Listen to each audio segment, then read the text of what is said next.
All right, everybody. Welcome back to another fabulous episode of The Crown and Spear. I am your host, Stephen Litchfield, and this is my co-host. Gary Litchfield. And we have a fabulous show for you. And like As always, always. I don't know what we're going to talk about. You don't? No, I don't. Oh, man. You So, got to start coming to those board meetings. I know. Well, you know what they say about board meetings. They are boring. They are, but it helps know where you're going when you have those meetings. Oh, well. Not that we've had one yet, but... Uh-oh, there he goes sipping his drink again. Oh, yeah. You going to get choked this time? No, it's time. You've learned how to drink your I am a Mountain Dew. professional drinking out of my little cup. There we go. You got it. Okay. So, what do you have for us today? Well, I thought I'd talk a little bit about tree houses. Oh, I like tree houses. Yeah. Have you ever thought about living in one? Actually, I have. You did? I have, not to throw you off topic, Go for it. which I like to do. I have always dreamt about having a artificial tree built, like a massive, large tree. Have you ever seen like that tree, like in the Magic Kingdom Yeah. or whatever it's called? Yes. The one I think they call it the Living Tree or something. Something like It's this that. massive artificial tree that they built. Mm-hmm. I've always thought it'd be cool to have some big artificial tree like that, and you'd have like these little structures, like little like house structures, almost like a Swiss Family Robinson type of thing. It's easy for you to say. I know, throughout the whole thing and inside the building and all that kind of.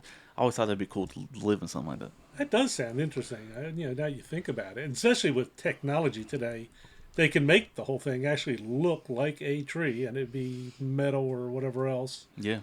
solid structure. Now you have to have all the, modern day creature, comforts and all that kind of stuff. Absolutely, definitely got to have a bathroom in there. somewhere. Bathroom. More than one. Heating and air. Yes.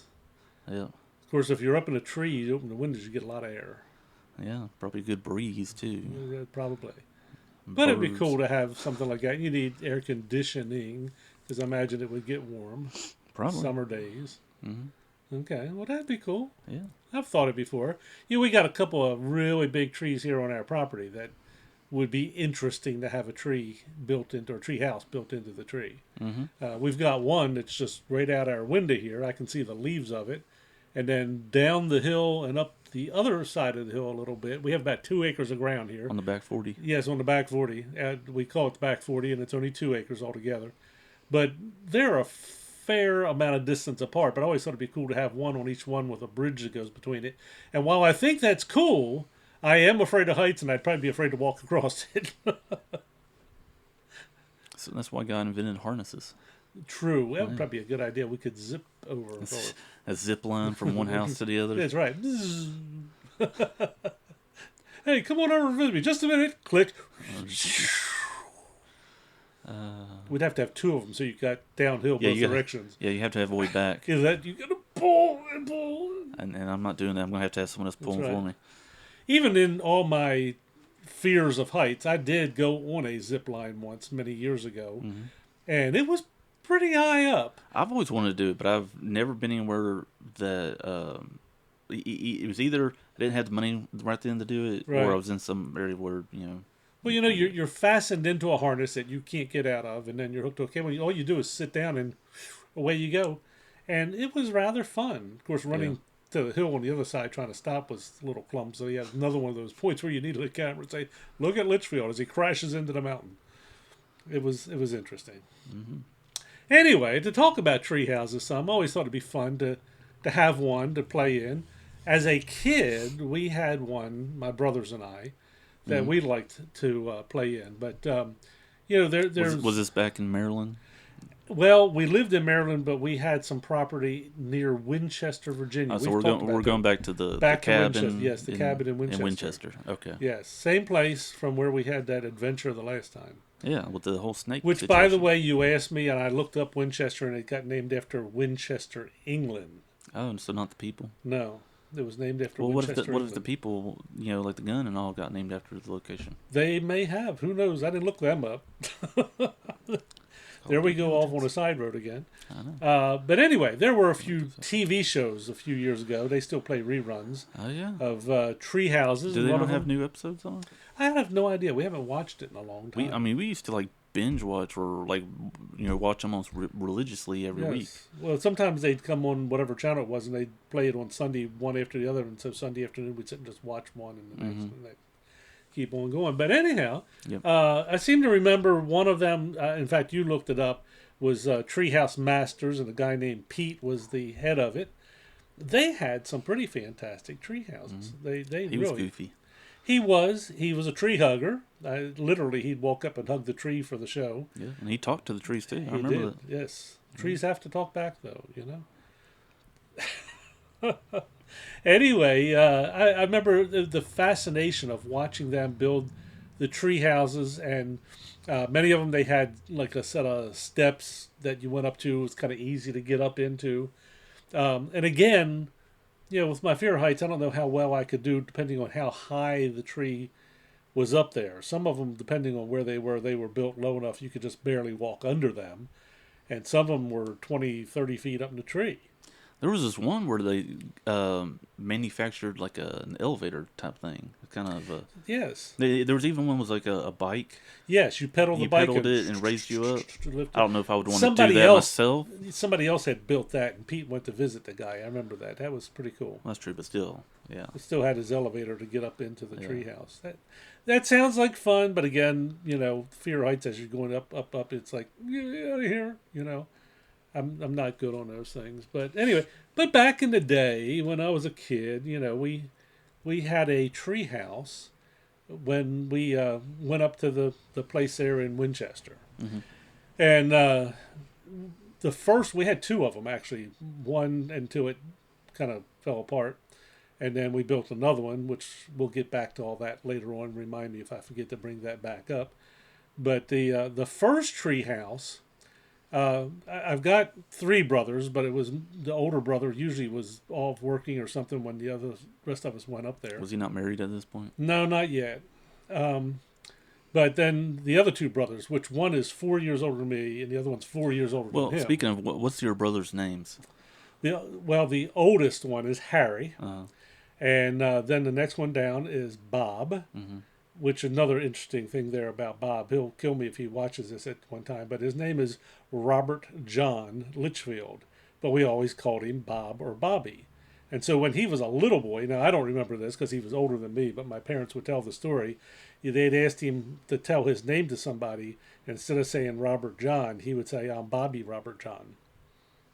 That was just an interesting little kids do.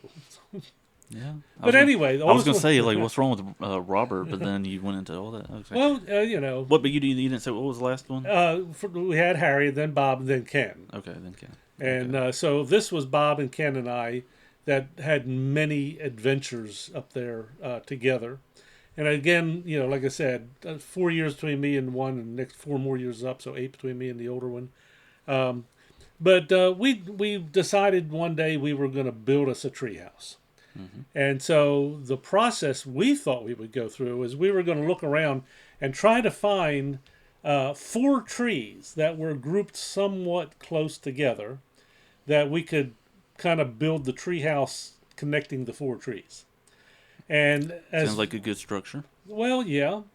Again, I don't remember the exact dimensions, but we had 2 lots in this area side by side, and that, as I remember, they were like, I don't know, 85 feet wide and 100 and something deep. I don't remember what it was, 130, 140 deep or something like that. It could have been 160. I don't remember.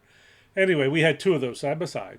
And we began searching our property, trying to find trees that we could build this treehouse on and, be adventurous as we did it. And so we looked and looked and looked and could not find 4 trees that would form a square. Let me get a drink there. That we could fit that thing together. So lo and behold, we finally found 3 trees that fit that. I've got a little graphic that Well, before we go too far To the graphic? to this graphic, because this is going to be very exciting, people, you want to stay tuned for this. Absolutely. You don't want to miss it. Let's take our first break, and we'll be right back after that break, people. Okay? All right. Be right back. Dun, dun, tsh.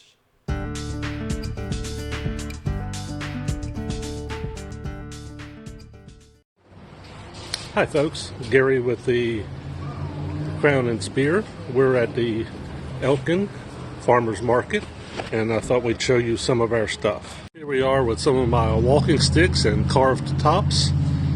We have a variety of bowls that are turned or handmade, and pyrography, Santa Clauses.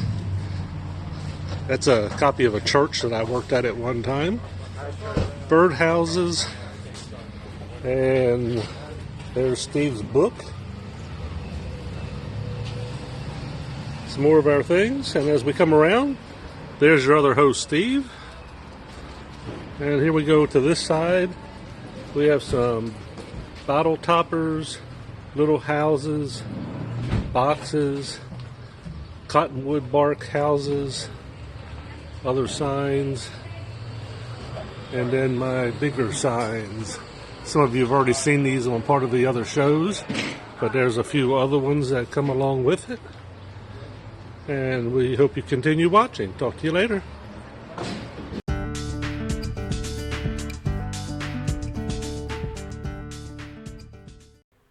All right, everybody. We are back from our break, and Gary is going to continue his story about his treehouse. You had a graphic?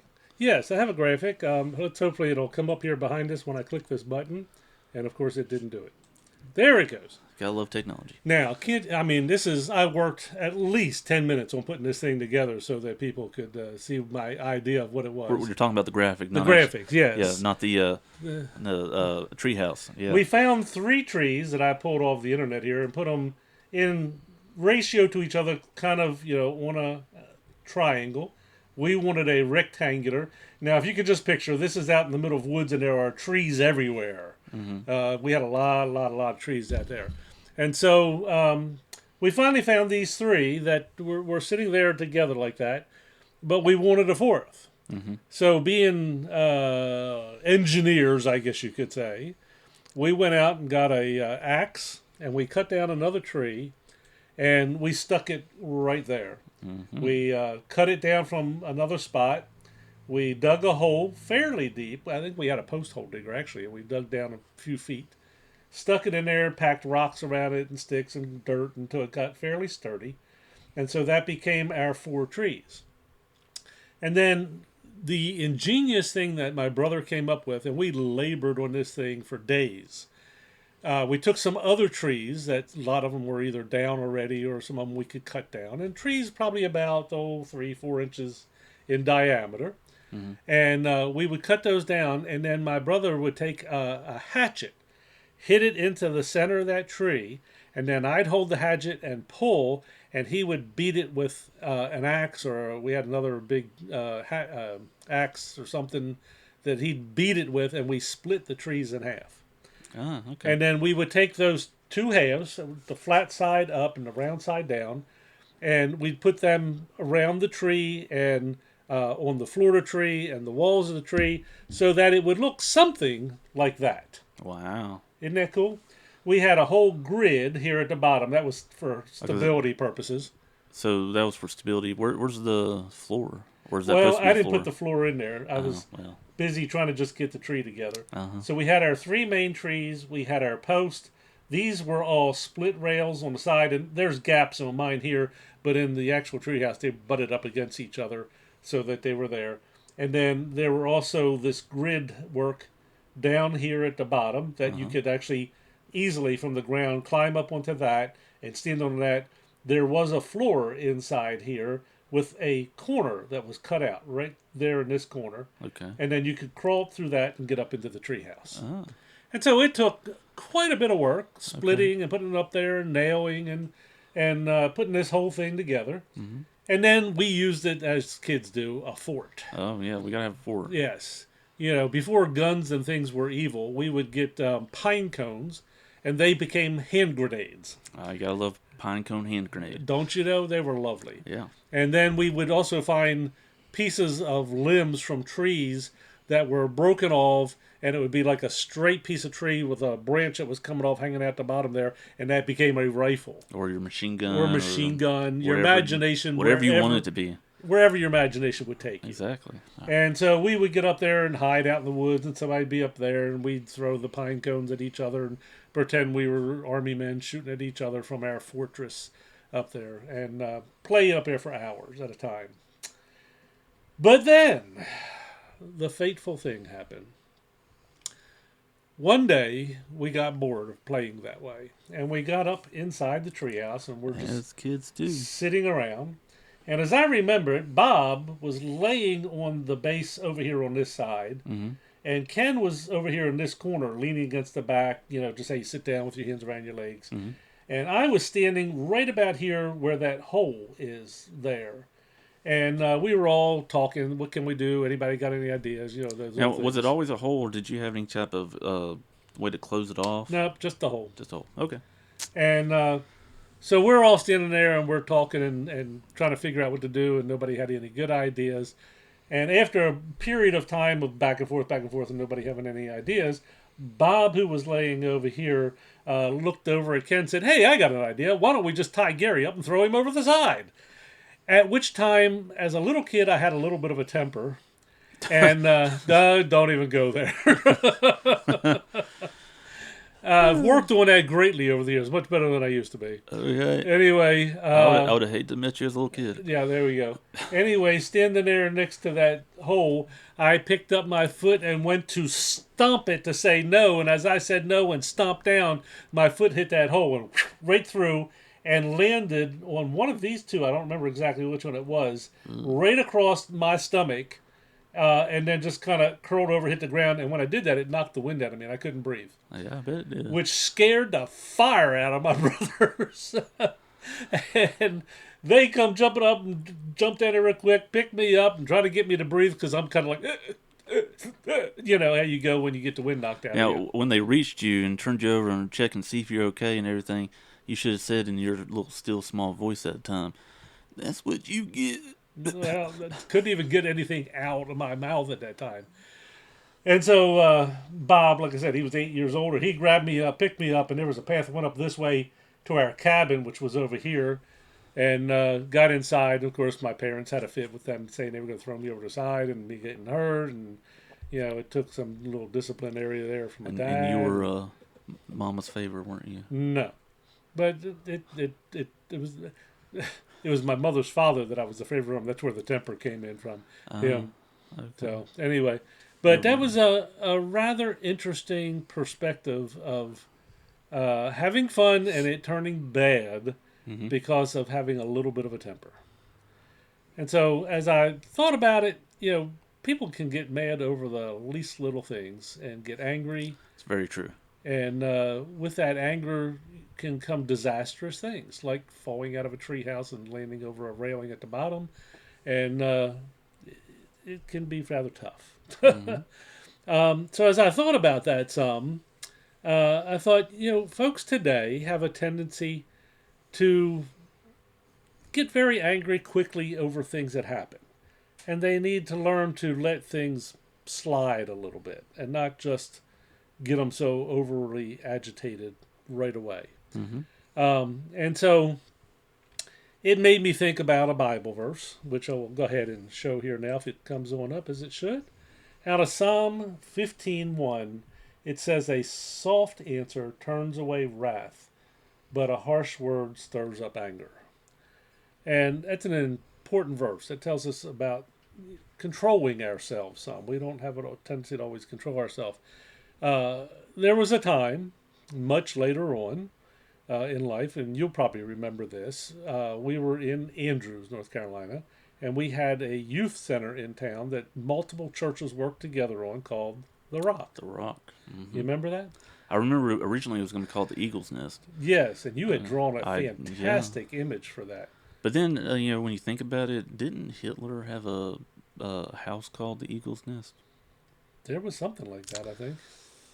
That could So have it's been. probably a good reason why we went with the Rock. Yeah. So There was somebody on the board that, for some reason, didn't like the concept of the eagle's nest, even though we were in the mountains and eagles were a cool thing. yes, And sometime I'll have to show you that picture. Maybe if I can find it, I'll do an overlay, there and you go. can see it. If not, then You won't. Then I won't.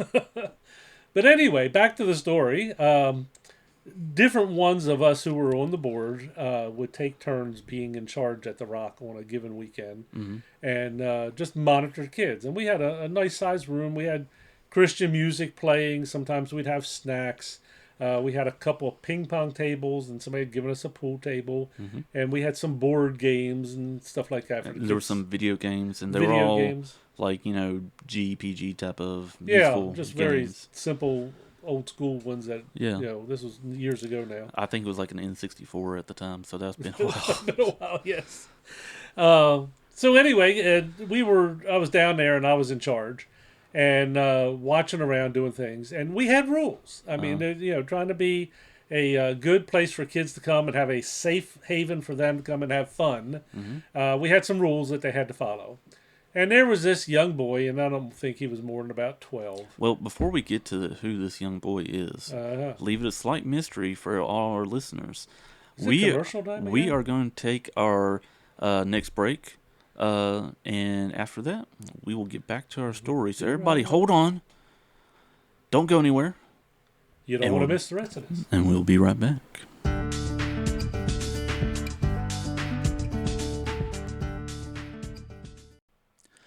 All right, everybody, I'm glad you're back, and I'm glad I have your ear for you for a moment.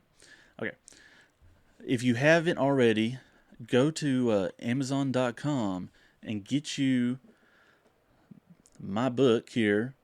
See, it has my name down there. Love for Christmas.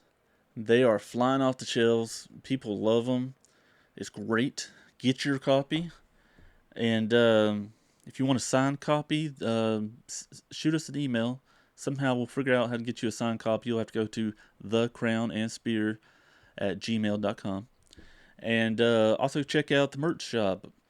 If you just go on Google, type in St. Life Entertainment, you should either find the link either through Facebook, Instagram, or you might even go through Spreadshirt and find it that way. But we got all sorts of cool merch on there, and I'm even working on getting some more merch through even another shop. So be looking for that.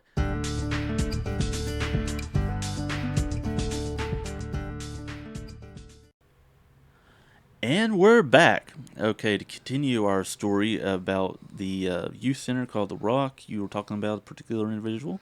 Yeah, there was this young boy, maybe 12 years old or so, and he had a rough life. His mother had left him. His grandmother raised him. She was old and couldn't do a lot, and the kid became a troubled kid. Mm-hmm. And we really, really tried to work with him a lot. But this particular night, he was really getting out of hand. He was using some awfully filthy language that we would not allow Yeah, that was against the rules at The Rock. at the Rock, yes.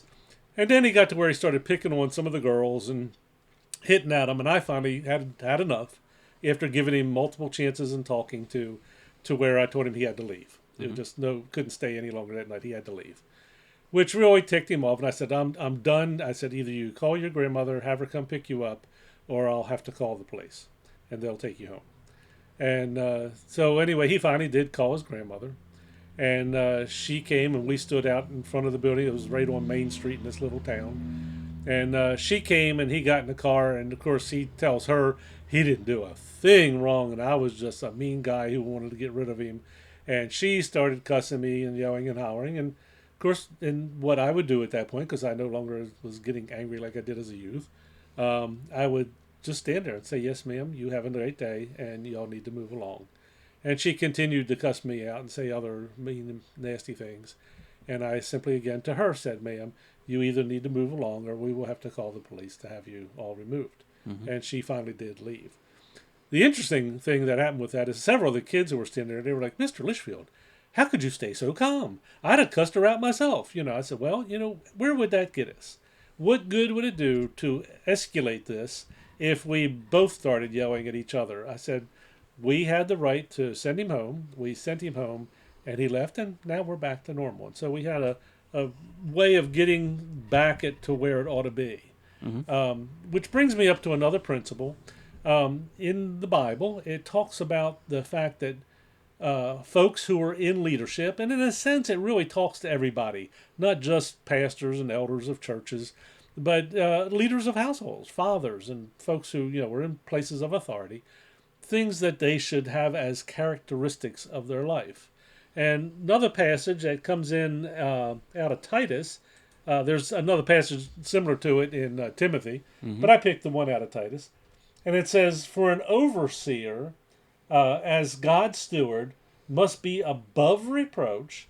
He must not be arrogant or quick tempered, or a drunkard or violent or greedy for gain, but hospitable, a lover of good, self controlled, upright, holy, and disciplined." Mm-hmm. And when I shared that with some of those kids and tried to explain to them what you needed to do in situations like that, rather than blowing up, causing a bigger scene and more trouble, you had to work on some of the things that are here, like being above reproach, not being quick tempered. Don't let it just, fly off the handle like I did in the treehouse. When as soon as they said we're going to tie Gary up through himself, I was like, no! Slammed my foot down and right down right through that hole I went. Right, you went. And then the other one here is self-controlled. Mm-hmm. Folks today need to learn to control themselves, to get themselves in a place where So they true. can, make themselves stay under control, not to blow up, not to get angry, not to Yeah. go. I mean, not to get political or anything, but it's especially in this day and age, people get way too emotional and too angry too fast, and want to take their frustrations out by destruction.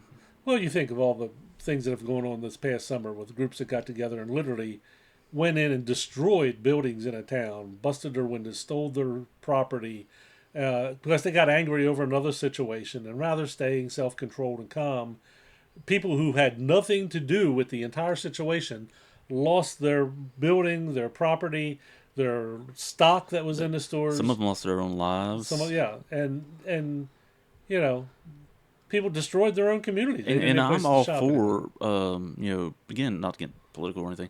I'm all for protesting and letting your In a voice be proper way. heard, but there's a proper way to do it. Well, you did And that as a baby one time. You were in a protest. as a baby, Yes, we there was an abortion clinic, and no, we won't go. there was an abortion clinic, and we were protesting the fact that they shouldn't be there. And you Uh, were a tiny tyke in a roller or stroller, and we walked by with some signs saying that they should save so you were babies' using me as a lives. prop. That's We what you. did, absolutely. You were one of the ones we saved. Um, but speaking of these verses, something that it reminds me of. I think it was Teddy Roosevelt who said the old phrase, um, "Speak Speaks. softly and carry a big stick."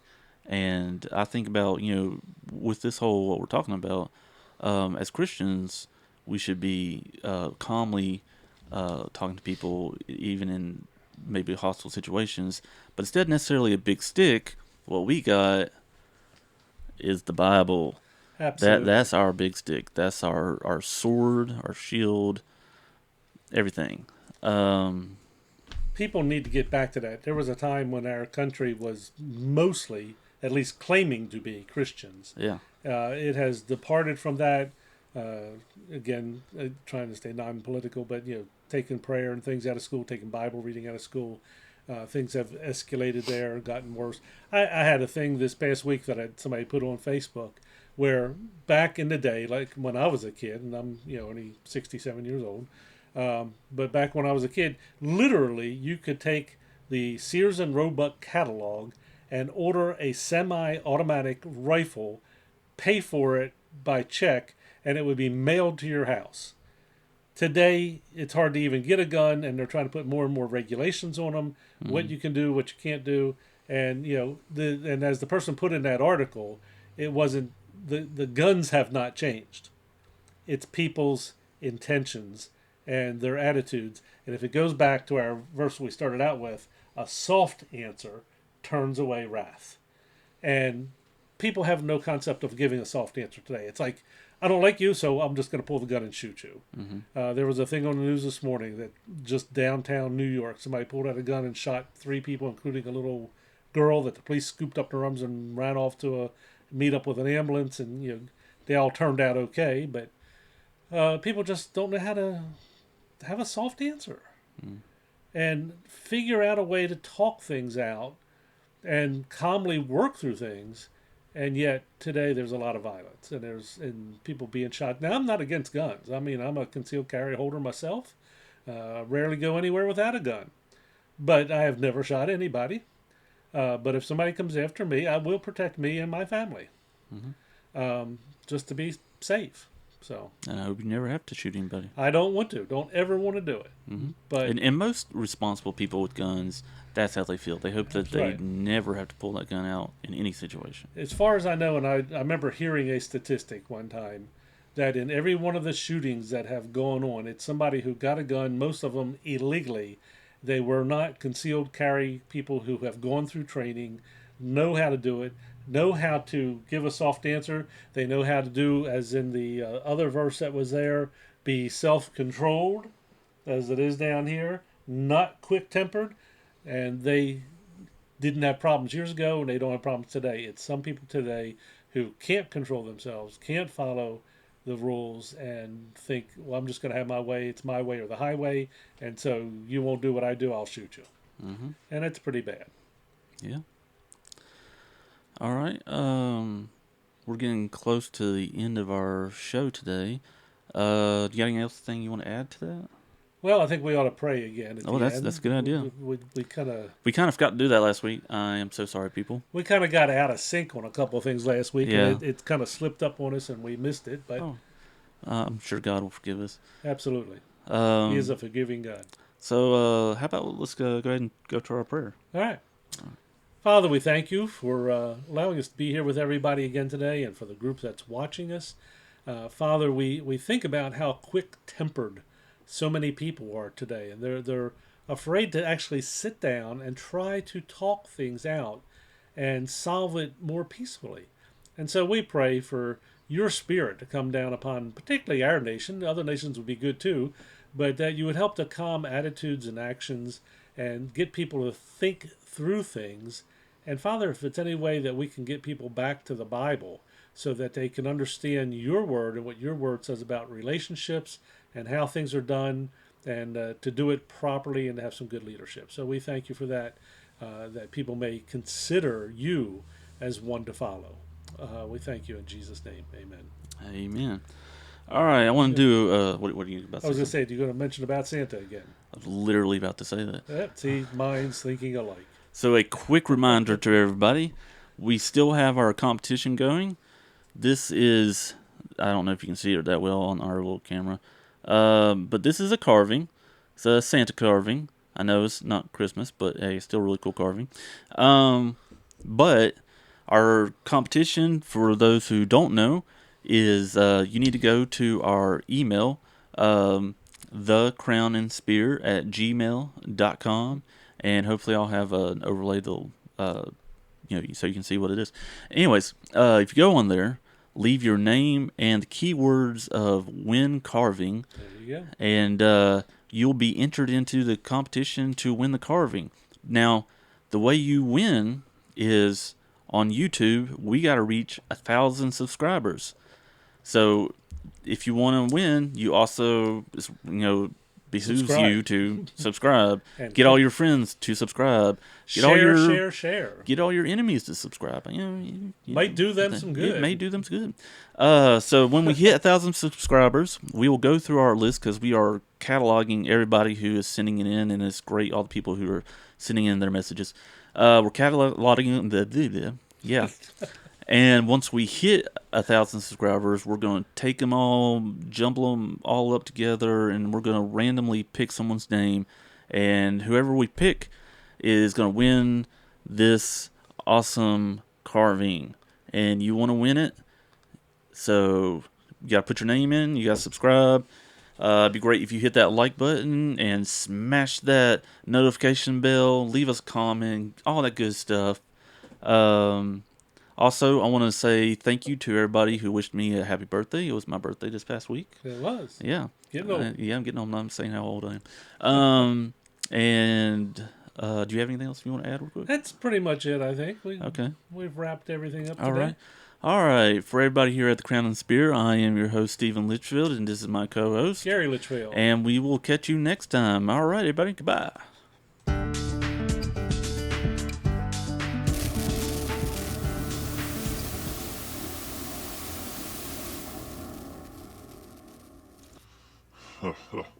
Those guys, they think they're so great with their amazing words. Wait until I come after them.